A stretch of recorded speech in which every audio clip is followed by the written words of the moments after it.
Hi, everyone. Welcome to Take Two. Frank Malakote along with Allie Rasmus and Rosemary and Roscoe, your morning team. And we're going to kick it off. We've been kind of talking about the movie Conclave a little bit.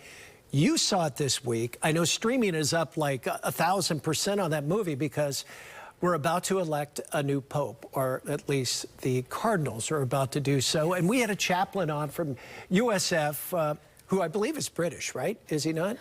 You know, I'm not sure, but I know his insight has been really informative. Oh, and really he's been great. incredible the last couple of weekends. I was asking him about what his predictions are, and he says, I don't want to predict, but he thinks, a lot of the debate right now is, are the cardinals going to elect a pope kind of in the tradition of Pope Francis, a more reform-minded pope, or will they go with a more traditional conservative? And his take was that he thinks that they will split it down the middle. So maybe a reform-minded pope, but one who is Italian, because that would be a nod to the church's tradition and right. The last origins. three popes, Pope John Paul II was from Poland, Pope Benedict was German, and of course Pope Francis, although he's Italian descent, I think his parents were from Italy. Of course, he grew up in South America and Argentina. And he was the first ever pope from the Americas. South America. Yeah. There was some North talk, America. maybe there was a cardinal from the Philippines. They've never had a pope from Africa. Will they go to those areas of the world to bring the Catholic, people together, or will they stick to an Italian? And over the, 5 or 6 centuries of popes, most of you and I haven't seen the movie Conclave. Yeah. You have. Yes. And it's become very popular. So one of the other things the chaplain I interviewed was talking about was he was kind of in acknowledging that so many people have now streamed this movie because of the current events. It really is, timely. He was talking about what is realistic in the movie and what's a little bit of Hollywood drama. He said a scene at the end where they come in with some papers and a surprise candidate. Yeah, you can't tell us the ending because we haven't seen it. I know, I don't want to, because that's the curveball. But he says that part is the only unrealistic part. Yes, and in discussing it here in this very moment, it reminds me of when we see shows about news. Right. There are bits that are absolutely true, but then they have to add in all the drama, or at least boost it to make it entertaining. They embellish for a people. little bit. Yes. Broadcast for news. dramatic effect. I mean, the fur does fly here on every day when we're putting together a show, but it's not quite that dramatic. But I can only imagine there's 100+ cardinals. Right. Was it like 140 or something? He says there's 133, but he said 103 of them were appointed by Pope Francis. So that's also leading to questions about, are they going to elect someone in that tradition? That's certainly a majority, right? And I think you need a 2/3 vote. Is that what it works? I'm not sure, but I know that elected. if you're over the age of 80, you can't vote as a cardinal. Oh. So it's the younger generation. I know when they had Pope John Paul II, he was pope for over 30 years. And they don't want someone to be pope that long. Just because times change and people change. So a lot of times these are men in their late 60s or 70s. Pope Benedict, he was in his 70s, and I believe he actually stepped down. He stepped down. And I wonder, it shouldn't be a death sentence. I mean, you become pope and you do it until you die. Right. Because Pope John Paul had Parkinson's. He could barely sit up and speak. Well, they do have the option to step down and retire, as we saw with Pope Benedict. But that's only happened like twice in 400 years. It's the same system for the U.S. Supreme Court justices. Yeah, right. And they rarely step down. I mean, sometimes they do, but it's something about power. It's a lifetime appointment. So in the movie, I was going to ask. Of course, this is very obvious, but it becomes a little bit political, right? Because you need that majority vote, and so you have, some, they kind of huddle together and they strategize how to talk this person into, coming to their side, or how they're going to support the other person. But it's really interesting, and it's just so funny because I worked nights last week, and so Claudine and I started watching it together, and then I don't know if she ended up finishing it, but yeah, it was just so timely and interesting for me. I, born Catholic, and so I never really even paid a whole lot of attention to the process. So Yeah, same. And I didn't pay attention till I was working as a reporter. And then, I remember 13 years ago, the whole conclave when Pope Francis was elected. But the politics is very fascinating. That's part of the process that's completely out of view to the public. Right. One of the things I didn't get a chance to ask the chaplain, I wanted to know about, he said they're already there, and over the next few days they'll be meeting and talking. Is it kind of like a internal political campaign? I'm sure it is. Where they are, have their groups and they're... I wonder if someone says, I would like to be Pope, and he gets backers, or if someone says, you would make a good Pope, and they back him. How did that work in the movie? Yes, there was all of it. Okay. There a little bit of everything. There were the ones that came in and wanted to be Pope, and then there were the others that didn't want to be Pope, but people were voting for them anyway. Right. And so in a little bit, a lot of twists and turns. Well, didn't Pope Francis said, I never wanted to be Pope. Yeah. This was not what I wanted to be. He wanted to keep spreading the gospel and take care of children all over the world. So it's a heavy crown you wear if you're Pope. Well, another thing that the chapel mentioned that I thought was interesting was that he says if it takes longer than a couple of days, that means they're having a hard time finding a consensus, and they'll probably end up having to go with a very solidly compromised candidate at that point, if there's no clear indication of which way they're going in the first couple of days. Well, we know they put they put the chimney on the Sistine Chapel, the firemen that work at the Vatican, and we know if it's white smoke, they're not quite there yet. No, white smoke. White smoke, yes, you're right. They are there. Black smoke is, they still got work to do, and when the white smoke comes out, all the people in St. Peter's Square go nuts. A little prayer. We have a new pope. And yes. The pomp and circumstance behind it is pretty cool, I think. Well, centuries-old traditions and routines. So. I was very close to a Catholic priest. He was like a father to me, Father George Desjardins in Manchester, New Hampshire, and I got schooled on that when Pope John Paul passed away, and they brought in Pope Benedict, and it really is, a tradition that has carried on for centuries, and it's going to be interesting how this all kind of plays out. And, should we see the movie, by the way? Yes, I found it very interesting, informing, entertaining, all the above. So wasn't it won all awards, shot right? in like one room? Oh yeah. In the same area, Okay. So the area where they're sequestered. Yes. So there's not, any action happening outside the Sistine Chapel for the most part. I think the whole movie was shot in that one room, wasn't it? Mostly. Mostly. In the beginning, they seal the Pope's room, and then and then they end up going into the larger areas. But the music is amazing.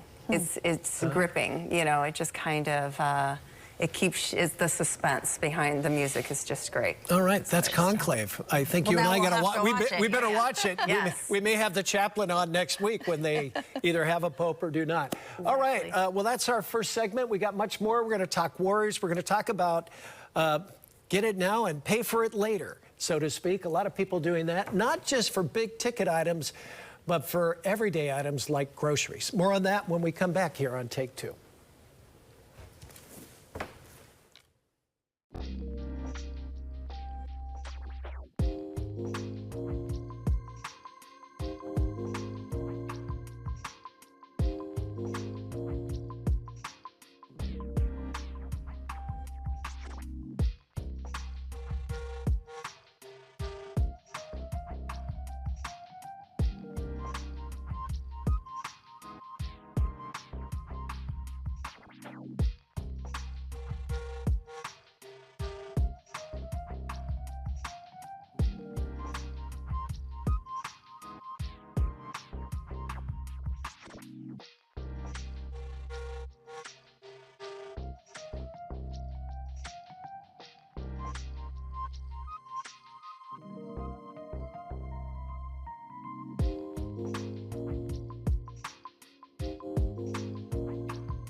Hi, everyone. Welcome back to Take Two, our second segment. You've got Rosemary, you've got Allie, you got Frank, our weekend morning crew. And we're going to talk about buy now, pay later. An April survey by Lineage Tree showed 25% of Americans are using it not to buy like a big refrigerator or a big ticket item, but to just buy everyday items like groceries. It says a lot about where we're going. Yeah, and it's up from, just in the past year, up from 14% of people who used buy now, pay later to buy groceries last year. So 14 to 25%. Oh.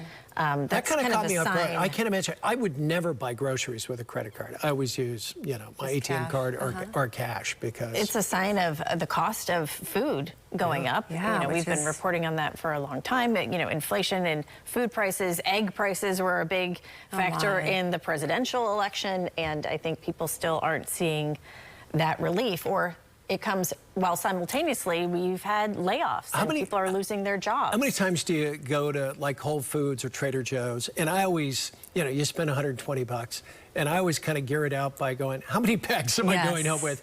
And you just go with 3 or 4 and now a bag and a half. So like, I just spent $100 and I'm going home with a bag of groceries. Yeah, I remember thinking, you know, a bag of groceries was $20, $25. Now it's closer to $30, $35 for a bag.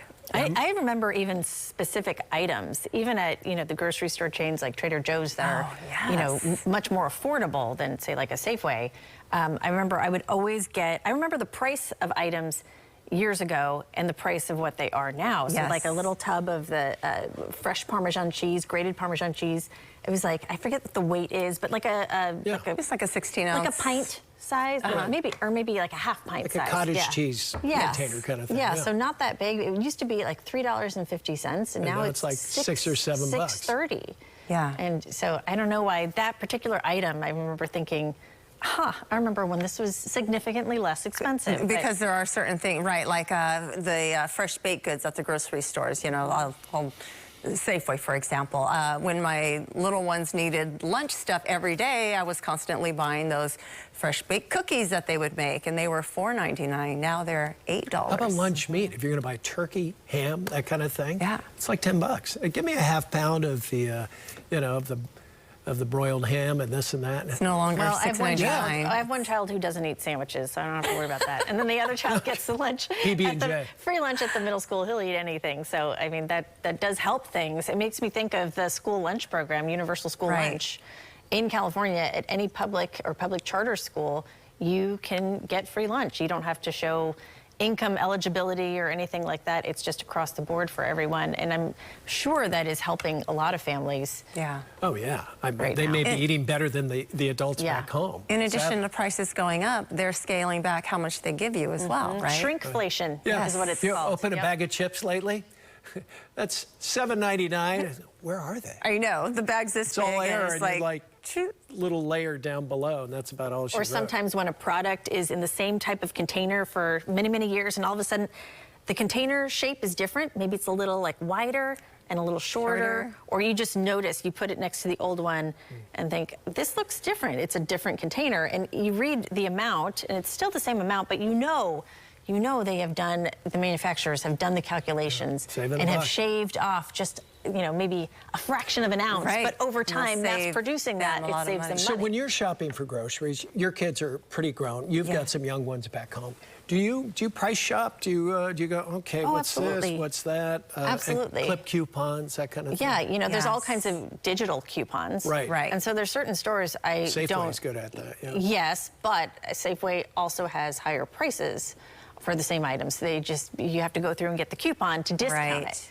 So you're going through the extra step and the extra work to get the discounted price from the coupon, when I could have just got it at Target or Trader Joe's, something not name brand, but something I'll put in a good word for Target. Just less money. I would think to go get camping supplies or linens and that kind of thing, but their food is actually pretty good, you know? Target, their food is priced lower than a traditional grocery store, and I think it's because they have other items that people will, they're banking you're going to go in and shop for. And what about, okay, so the digital coupon is fine because I have a smartphone, but what about the people who don't have a have smartphone. a smartphone and Yeah. can't do the digital coupons. You Didn't know, we when's the last time recently someone cover a clipped story about, you know, people that are maybe a little bit older and they don't even have a cell phone, and so there's this whole population that can't even take advantage of those coupons, which seems unfair. I don't know. It's just like, why do I need my smartphone for my digital coupon? Well, I know why, because they want to be able to tap into other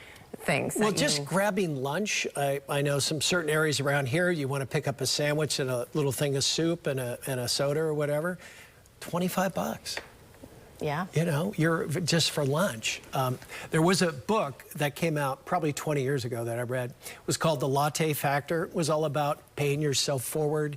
When you get a paycheck, you know, even if it's $50, put 50 into your savings. You'll forget about it, and you'll learn to live on the money that you take home. Right. And it's a good way to save. And one of the chapters was on buying frivolous coffees and a croissant or a muffin every day, you know, when you go into work. You know, $5, $6. If you're 22, 23, over, you know, 40-year period, if you stop doing that and you take that $5 or $6 and put it into an account that's, say, 5%, you'll have well over $1 million waiting for you at the end of the road. My goodness. So, But at the same time, every there little bit are helps. expenses that need to be covered right away. And if the cost of food has gone up, then that model kind of gets a little turned on its head, because you may need that extra $5 that you're not using to buy that latte to buy milk for your kids. Right. So. Yeah. I mean, it's a slippery slope when you start making that argument. And there have been a lot of people who've really criticized the arguments from geared towards millennials, like, forgo the avocado toast so that you can afford a down payment on a home. Well, that's not a realistic exchange at all, especially considering Not in the Bay how much Area. housing prices have gone up. have you seen avocado toast lately? That's not cheap either, by the way. Do you guys shop once a week? Do you grocery shop when you need things? How do you? Almost every day. Every day. I'm running out of something almost every day. So you're running to the grocery store. Well, no. I do. If you're an Amazon Prime member, you can pay $7. I don't know if they still have this promotion, but you can pay, I think, $10 a month, and then it's unlimited grocery deliveries. Oh my! For Amazon Fresh and Whole Foods. So as a working mom, do you do that a lot? You have Absolutely, delivery? because time is money. Yeah. And if Yeah. I'm getting up at 3 in the morning, I'm working a whole shift running around I've never had groceries town, delivered. How about and you? I just Rosemary? can't. I don't have the extra time. I don't, but I'm I don't know, a quarter mile from Safeway, so I'm there a lot. And I have another question, kind of turning the corner on that a little bit. You know how every store wants you to have their app in order to save money, earn points, do this, do that.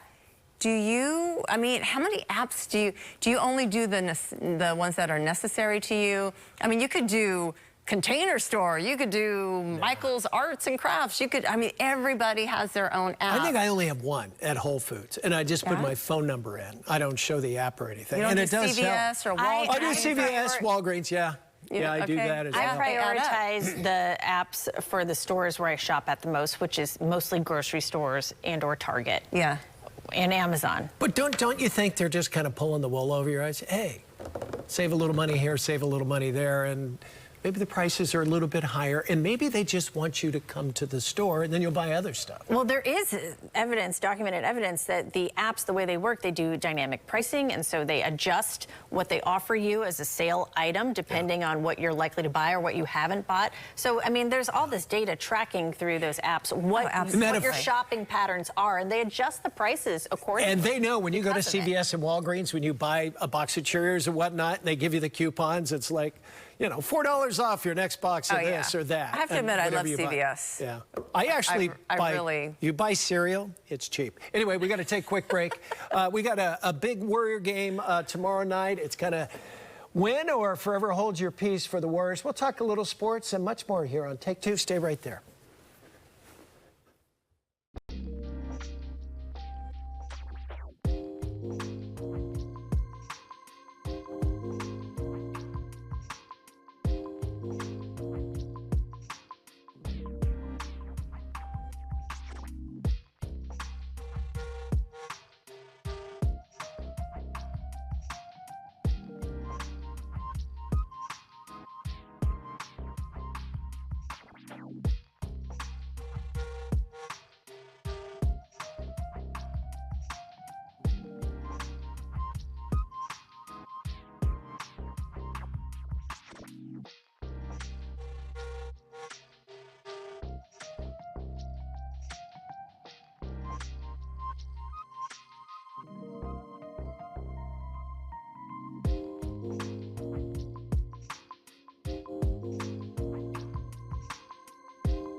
All right, welcome back to Take Two. You got Frank, you got Allie, you got Rosemary, and we're talking Warriors here in our final segment. I don't know about you guys, but I had to do a little bit of this last night. I just thought they were going to cream the Rockets, you know, with their pedigree. The older guys, great. Houston Rockets are young, but I just kind of thought... Home game, you know, win it, get a little rest before you take on Minnesota, and they got beaten up pretty well. Well, they're keeping it interesting. Yeah, well, for their fans. Well, they're giving TV another night, and I'm sure they're psyched to have that on whatever station it's on tomorrow night. But are you worried? I am a little worried, yeah, because you know, it's like we're waiting for them to turn it on, and then they just haven't turned it on. What about Wednesday's game? I wonder. Yeah. Yes. Okay. That was awful. Can we just speak about this for a second? They were losing really badly, and then they put in the bench, and they killed it. The bench closes the gap by like 10 points. They got it down to 13. The Rockets took their A-listers and put them back in the game. That they did. Steve Kerr did not put our A-listers back in the game. And he wasn't going to. He left the bench. They had already set out. We could have won that game. No, I'm not so sure. No? You've got older players, you know, Jimmy Buckets and Draymond and Steph are all in their mid to late 30s. And these guys have been sitting for a good hour plus. And you're going to pull them in with, what, 8 minutes to go when it's a 13-point game. He just said, that ship has sailed.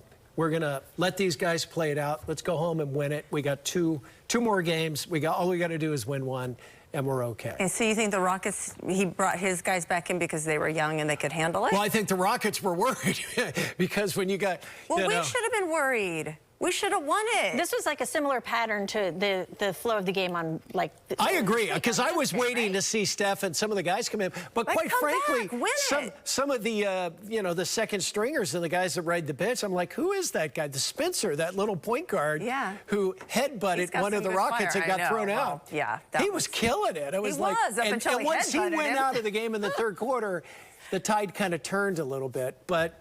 that was what, game 4. That was Wednesday. Yeah. And last night was just awful. I mean, they couldn't buy a bucket in that fourth quarter. I mean, it was a 2, I think they were down 2 or 4. They scored like 5 points in the last quarter or something crazy. It wasn't like quite that bad, but it was not good. 7? I am a little worried because they're a little bit older, and these Rockets... I'll tell you what, they're in their 20s, they're hungry, and they play clingy defense, but...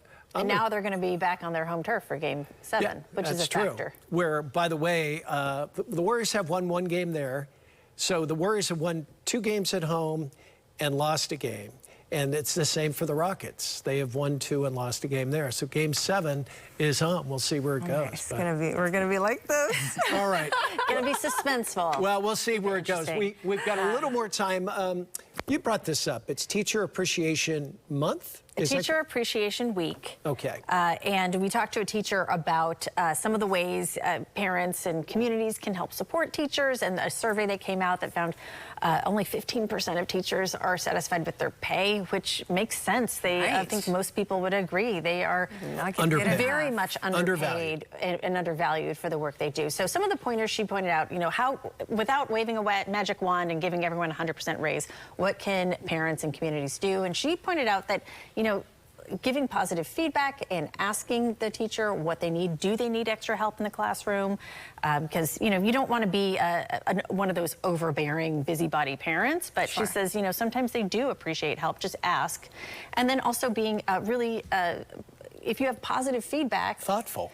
Send them a message and let them know. And I said, well, you know, should you worry about appearing to kind of be kissing up to your teacher, that sort of thing? And she says, as long as you make it very specific, that makes the compliment credible. So they need love, because my niece is a kindergarten teacher, and she always says, it's like herding cats, Frank. Yeah. You know, I've got 25 kids that are 5 years old, and the work they do. And then she goes home to 2 of her own, you know.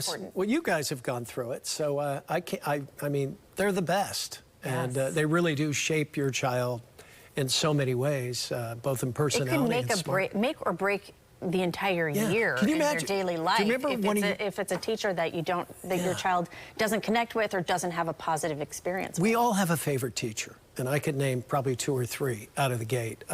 One was a wrestling coach. My chemistry teacher was my worst class in high school. I for some reason, I couldn't wrap my arms around it when I went to Miramani.